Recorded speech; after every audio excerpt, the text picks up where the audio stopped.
વાત કરીએ ખેરાલુની તો વડનગર તાલુકાના સિપોરમાં હુમલાનો મામલો, જ્યાં વડનગર તાલુકામાં કોંગ્રેસના કાર્યકારી પ્રમુખ ઉપર હુમલો, ત્યારે ભાજપના આગેવાન દ્વારા હુમલા અંગેનું નિવેદન, જ્યાં અમરસિંહ ડાભીએ ચેનની લૂંટ થયાની આપી ફરિયાદ, ત્યારે સમગ્ર ઘટનાને પગલે વડનગર પોલીસ દોડતી થઈ હતી।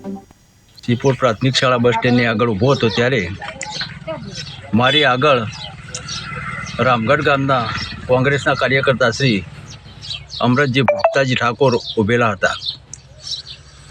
થોડી વાર પછી હું ત્યાં ઊભો રહેલો હતો। મારી પત્ની તથા મારા ભાઈના ઘેરથી અનુબેન મતદાન કરવા જતા હતા ત્યારે સરદાર ઠાકોર અમરતજી ભુક્તાજી કોંગ્રેસના કાર્યકર્તા હોય જેઓ પોતે મારા પત્નીના હાથ પકડીને કહેવા માંડ્યા, બેન ઊભા રહો થોડી વાર।